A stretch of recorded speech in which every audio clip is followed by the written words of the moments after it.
وقل رب زدني علما وقل رب زدني علما. تعالوا نسمع هذه الصلاة على النبي صلى الله عليه وسلم التي يحدثنا بها الشيخ يسري جبر أو الطبيب الجراح يسري جبر عن سيده محي الدين بن عربي. تعالوا اسمعوا. محي الدين. اللهم صل على الذات المطلسم والغيب المطمطم والكمال المكتم لاهوت الجمال وناسوت الوصال وطلعة الحق عين إنسان الأزل بنشر من لم يزل بقاب ناسوت وصال القرب. اللهم صل به منه فيه عليه يا عظيم أنت العظيم قد همني أمر عظيم وكل أمر يهون بأمرك يا عظيم. الصلاة اللي بيقولها سيدي محي الدين. أنا لن أتكلم كثيرا ولن أعلق كثيرا، ولكن أسأل أصحاب القلوب الصافية أصحاب الفطرة السليمة، أقول لهم: أي مسلم على فطرة سليمة نقية على ملة التوحيد يسمع هذا الكلام ولا يقشعر منه بدنه وتنقبض منه نفسه؟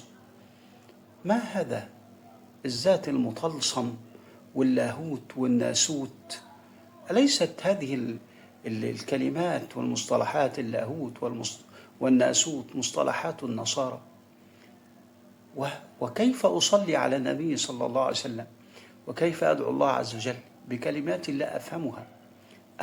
وأنا أستاذ دكتور هكذا، أنا لا أفهم ماذا يريدون بالذات المطلسم وبهذه الأشياء وبهذه الأسماء. قد أبحث عنها وأعرفها، لكن هكذا يعني بمجرد أن أسمع ما هذه الصلاة، أنا كشخص عادي ما هذه الكلمات؟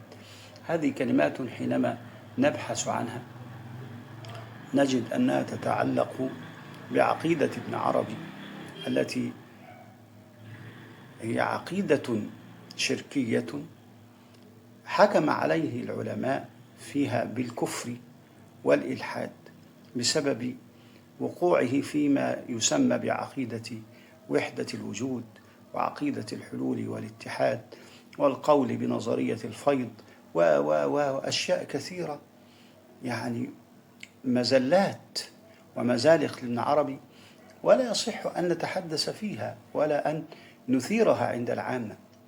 هل ضاقت بك الدنيا يا يسري جبر ولم تجد صيغة تصلي بها على النبي صلى الله عليه وسلم، ولم تجد فيما جاء في السنة النبوية الشريفة التي علمنا النبي صلى الله عليه وسلم فيها كيف نصلي عليه؟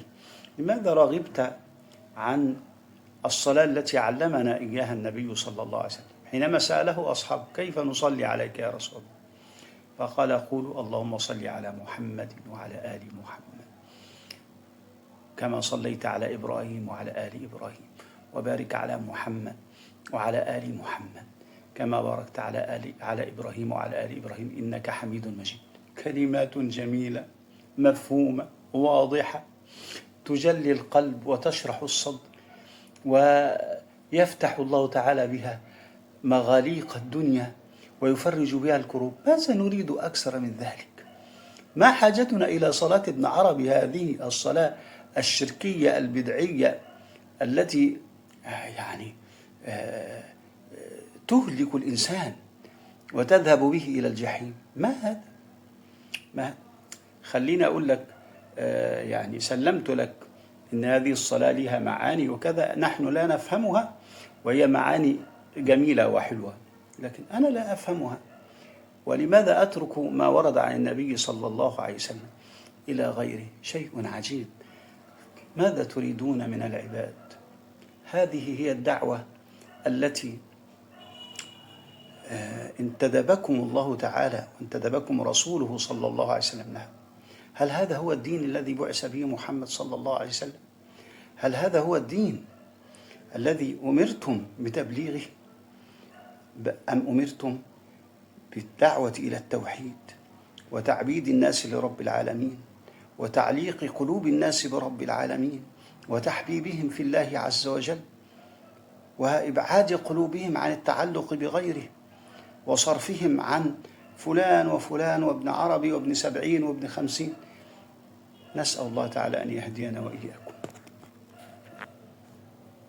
وقل رب زدني علما وقل رب زدني علما.